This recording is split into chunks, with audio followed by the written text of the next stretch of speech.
तो चलिए बिना किसी देरी के सीधे मुद्दे पर आते हैं। आज हम मानव इतिहास की एक ऐसी असाधारण और रोंगटे खड़े कर देने वाली घटना पर बात करने वाले हैं जो आपको सच में सोचने पर मजबूर कर देगी। हम बात कर रहे हैं अकल्पनीय संघर्ष की, और उससे भी ज्यादा अर्नेस्ट शेकल्टन के बेजोड़ और अचूक नेतृत्व की।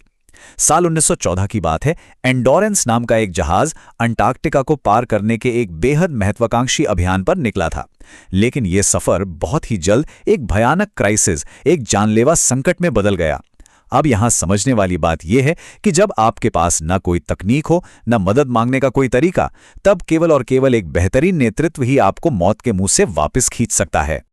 522 दिन, जरा इस नंबर के बारे में सोचिए। 522 दिन बिना किसी आधुनिक तकनीक के, बिना किसी जीपीएस या रेडियो के अंटार्कटिका के उस जमे हुए बर्फीले रेगिस्तान में इतने लंबे समय तक फंसे रहने की कल्पना करना भी सिहरन पैदा कर देता है। बाहर की दुनिया को तो यह भी नहीं पता था कि जहाज पर सवार वो लोग जिंदा भी हैं या नहीं। -50 डिग्री सेल्सियस का जमा देने वाला तापमान, भयानक बर्फीले तूफान और जहां तक नजर जाए सिर्फ और सिर्फ अंतहीन बर्फ। इन 522 दिनों का हर एक पल जिंदगी और मौत के बीच की एक बहुत ही बारीक लकीर पर चलने जैसा था। आपने वो कहावत तो सुनी होगी ना कि आप प्लानिंग कुछ करते हैं और होता कुछ और ही है। ये कहानी उसका सबसे बड़ा उदाहरण है। शैकल्टन का मूल प्लान बहुत ही सीधा था। 120 दिनों के भीतर अंटार्कटिका के ऊपर पैदल 2900 किलोमीटर का सफर तय करना। उस दौर के हिसाब से ये एक बहुत बड़ा, बहुत ही साहसिक प्लान था। लेकिन क्रूर सच्चाई कुछ और ही थी। उनका जहाज एंड्योरेंस वेडल सागर की भारी और घनी बर्फ के बीच पूरी तरह से फंस गया, एकदम जकड़ गया। अंटार्कटिका को पार करने का वो सपना तो कहीं पीछे छूट गया और उसकी जगह शुरू हो गई हर दिन बस जिंदा बचने की एक खौफनाक लड़ाई। अगर हम इस पूरे संकट की टाइमलाइन को देखें तो ये लगातार बिगड़ते हालात का एक डरावना नक्शा है। जनवरी 1915 जहाज बर्फ में फंसता है। कई महीनों तक उसी बर्फ में कैद रहने के बाद अक्टूबर 1915 आते आते बर्फ के भारी दबाव से जहाज चकनाचूर होने लगता है। फिर अप्रैल 1916 में क्रू किसी तरह जान बचाकर एलिफेंट आइलैंड पहुंचता है और आखिरकार अगस्त 1916 में उनका रेस्क्यू होता है। ये सिर्फ तारीखें नहीं हैं, ये मौत के साथ खेले गए एक बहुत ही लंबे और थका देने वाले खेल का पूरा ब्यौरा है। अब जरा उस पल की कल्पना कीजिए जब वो जहाज, जो उनका इकलौता आसरा था, बर्फ के बीच टूटकर डूब रहा था। क्रू के अंदर निराशा का स्तर क्या रहा होगा। क्रू मेंबर टॉम मैक्लॉयड के ये शब्द सब कुछ बयां कर देते हैं। मुझे नहीं लगता अब हम अपने घर कभी वापस लौट पाएंगे। बाहरी दुनिया से उनका आखिरी जुड़ाव उनकी आंखों के सामने पानी में समा गया। पूरी टीम गहरे मानसिक सदमे में थी। और सच कहूं तो ठीक यहीं पर शैकल्टन के नेतृत्व की असली परीक्षा शुरू हुई। अब उन्हें सिर्फ अपने लोगों के शरीर को जिंदा नहीं रखना था, बल्कि उनके दिमाग और उनकी उम्मीदों को भी टूटने से बचाना था। भाग 1, बर्फ पर मनोबल और जीवित रहने की मनोवैज्ञानिक रणनीतियां। चलिए देखते हैं ये कैसे हुआ। जब हालात इतने भयानक हों कि बचने की कोई उम्मीद न दिखे, तो इंसान बहुत जल्दी डिप्रेशन और पैनिक का शिकार हो जाता है। शैकल्टन इस मानवीय पहलू को बहुत अच्छी तरह समझते थे। उन्हें पता था कि शारीरिक ताकत से कहीं ज्यादा मानसिक मजबूती की जरूरत है। इसलिए उन्होंने कुछ अचूक मनोवैज्ञानिक मास्टर स्ट्रोक खेले। सबसे पहले जहाज छोड़ते समय उन्होंने अपने खुद के सोने के सिक्के बर्फ पर फेंक दिए। वो संदेश देना चाहते थे कि जान से ज्यादा कीमती कुछ नहीं है, पैसा नहीं, सोना नहीं। दूसरा, उन्होंने हर व्यक्ति को डेली ड्यूटी दी। क्यों? ताकि कोई भी खाली बैठकर निराशाजनक बातें न सोचे, क्योंकि एक रूटीन आपके दिमाग को व्यस्त रखता है। और तीसरा, जो सबसे चतुर कदम था, उन्होंने भोजन को सख्ती से राशन किया, लेकिन अपने साथियों से कुल खाने की मात्रा को लेकर झूठ बोला। वो हमेशा बढ़ा चढ़ाकर बताते थे कि खाने की कमी नहीं है, ताकि लोगों का मनोबल बना रहे और वो दिमागी तौर पर हार न माने। फिर एक भयानक रात ऐसा कुछ हुआ जिसने सबको हिला कर रख दिया। जिस बर्फ के टुकड़े पर उनका कैंप लगा था, वो अचानक बीच से फट गया। क्रू के एक मेंबर फायरमैन आर्नी होलनेस सीधे उस जमा देने वाले बर्फीले समंदर में गिर गए।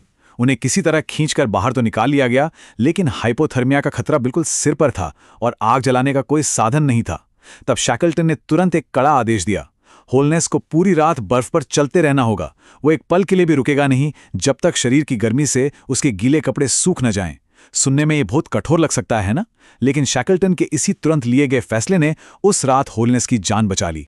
भाग 2, एलिफेंट आइलैंड की ओर पलायन। यहीं से इस कहानी के असली क्लाइमैक्स की शुरुआत होती है। बर्फ का वो टुकड़ा भी जिस पर वे रह रहे थे, धीरे धीरे पिघल रहा था। 497 दिन बिताने के बाद 3 छोटी नावों में एक भयानक सफर तय करके पूरी टीम किसी तरह एलिफेंट आइलैंड नाम की एक एकदम वीरान और बंजर जगह पर पहुंची। चलिए, पैरों के नीचे ठोस जमीन तो आ गई, लेकिन फंसे तो वो अभी भी हुए थे।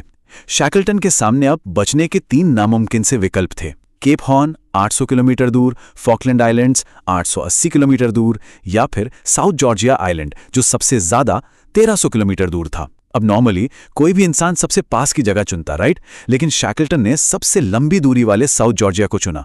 ये उनकी रणनीतिक बुद्धिमत्ता थी। वो जानते थे कि समंदर की धाराएं और हवाएं साउथ जॉर्जिया की तरफ उनका ज्यादा साथ देंगी, जबकि बाकी दोनों जगहों के लिए उन्हें सीधे प्रकृति के विरुद्ध लड़ना पड़ता। लेकिन जरा सोचिए, ये सफर कोई आम सफर नहीं था। सबसे बड़ा सवाल तो ये था कि भूखे थके हुए इंसान दुनिया के सबसे खतरनाक समंदर को पार कैसे करेंगे। शैकल्टन ने केवल 5 लोगों की एक टीम बनाई, एक छोटी सी नाव ली और ड्रेक पैसेज में उतर गए। ये दुनिया का वो हिस्सा है जहां 12-12 मीटर ऊंची लहरें उठती हैं। 17 दिनों तक ये लोग जमे हुए पानी, भयानक तूफानों और साक्षात मौत से लगातार लड़ते हुए बस नाव खेते हैं। और जब वे साउथ जॉर्जिया पहुंचे तो भी मुश्किलें खत्म नहीं हुई। किस्मत देखिए, नाव आइलैंड के गलत हिस्से पर उतरी। जहां इंसान थे वो आइलैंड के दूसरी तरफ था, और बीच में खड़े थे 10,000 फीट ऊंचे बिना नक्शे वाले बर्फीले पहाड़, जिन्हें आज तक किसी ने पार नहीं किया था। लेकिन अब रुकना तो कोई ऑप्शन था ही नहीं। शैकल्टन और उनके 2 साथियों ने बिना किसी टेंट, बिना स्लीपिंग बैग के लगातार 36 घंटे तक उन खतरनाक पहाड़ों की चढ़ाई की। वे सचमुच कुल्हाड़ी से बर्फ में सीढ़ियां काटते हुए आगे बढ़े और आखिरकार स्ट्रोमनेस के व्हीलिंग स्टेशन तक पहुंच गए। ये इंसान की सहन शक्ति का एक जीता जागता चमत्कार था। भाग 3, एक असंभव रेस्क्यू मिशन। एलिफेंट आइलैंड पर वो लंबा इंतजार। अब शैकल्टन तो मदद ले आए, लेकिन जरा उनके बारे में सोचिए जो पीछे छूट गए थे। उन 22 लोगों का क्या? उस वीरान द्वीप पर कड़ाके की ठंड और भुखमरी के बीच उम्मीद को जिंदा रखना लगभग नामुमकिन था। जाने से पहले शैकल्टन ने अपने साथी फ्रैंक वाइल्ड को लीडर नियुक्त किया था। बिना शैकल्टन की टीम को जोड़े रखना बहुत मुश्किल था, लेकिन फ्रैंक ने एक बेहतरीन तरीका अपनाया। वो हर सुबह अपने साथियों से कहते, अपना सामान बांध लो दोस्तों, बॉस आज आ सकते हैं। फ्रैंक ने पूरे 128 दिनों तक उल्टी नावों के नीचे बने उस शेल्टर में कठोर अनुशासन बनाए रखा। हर सुबह वही एक वाक्य दोहराया जाता। ये सिर्फ एक वाक्य नहीं था, ये एक मानसिक ढाल थी जिसने उन 22 लोगों को पागल होने और हार मानने से बचाए रखा, वो भी तब जब उन्हें पता तक नहीं था कि शैकल्टन जिंदा भी हैं या नहीं। और फिर वो दिन आ ही गया। 30 अगस्त 1916 चिली सरकार द्वारा दी गई रेस्क्यू शिप येल्चो आखिरकार एलिफेंट आइलैंड के क्षितिज पर दिखाई दे। शैकल्टन उस जहाज पर खड़े थे और सच कहूं तो इतने असफल प्रयासों के बाद उन्हें खुद यकीन नहीं था कि कोई जिंदा बचा होगा। लेकिन जब वे पास पहुंचे तो उन्होंने उन सभी को किनारे पर खड़े देखा। यह शायद इतिहास के सबसे भावुक पलों में से एक था। अपने वादे के पक्के शैकल्टन अपने आदमियों को वापस लेने आ गए थे। 27 ये सिर्फ एक नंबर नहीं है, ये इस पूरी कहानी का सबसे अकल्पनीय और शानदार निष्कर्ष है। अभियान पर गए 27 अधिकारी क्रू मेंबर 1 साल से ज्यादा समय तक भयानक बर्फीले तूफान झेलने, जहाज डूबने, समंदर में भटकने और भुखमरी का सामना करने के बावजूद ये सभी 27 लोग जिंदा अपने घर वापस लौटे।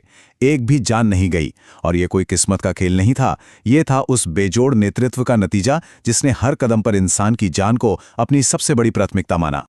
इस महाकाव्य जैसी कहानी का एक बहुत ही दिलचस्प जुड़ाव हमारे आज से भी है। 106 साल बाद 2022 में विडल सागर के बर्फीले पानी में 10,000 फीट नीचे उसी एंड्योरेंस जहाज का मलबा खोज निकाला गया। और सबसे हैरानी की बात पता है क्या है? ये जहाज आज भी लगभग उसी हालत में सुरक्षित है, मानो समय वहीं थम गया हो, जम गया हो। ये उस अदम्य साहस और कभी ना हार मानने वाले जज्बे का एक खामोश लेकिन अमर स्मारक बनके समंदर की गहराइयों में आज भी मौजूद है। तो इस पूरी हैरत अंगेज यात्रा को जानने के बाद एक बहुत गहरा सवाल हमारे सामने आता है। वास्तव में सर्वाइवल यानी जिंदा बचने की गारंटी कौन देता है? क्या यह सिर्फ आपकी शारीरिक ताकत है, या फिर एक बेहतरीन लीडर द्वारा बनाई गई वो मजबूत मानसिक शक्ति? शैकल्टन की कहानी हमें साफ साफ बताती है कि जब शरीर पूरी तरह से जवाब दे देता है, तब यह आपका दिमाग ही होता है जो आपको आगे बढ़ाता है। और एक सच्चा लीडर उसी दिमाग में उम्मीद की आग को कभी बुझने नहीं देता। उम्मीद है कि शैकल्टन और उनकी टीम की यह अद्भुत कहानी आपके लिए भी उतनी ही प्रेरणादायक रही होगी।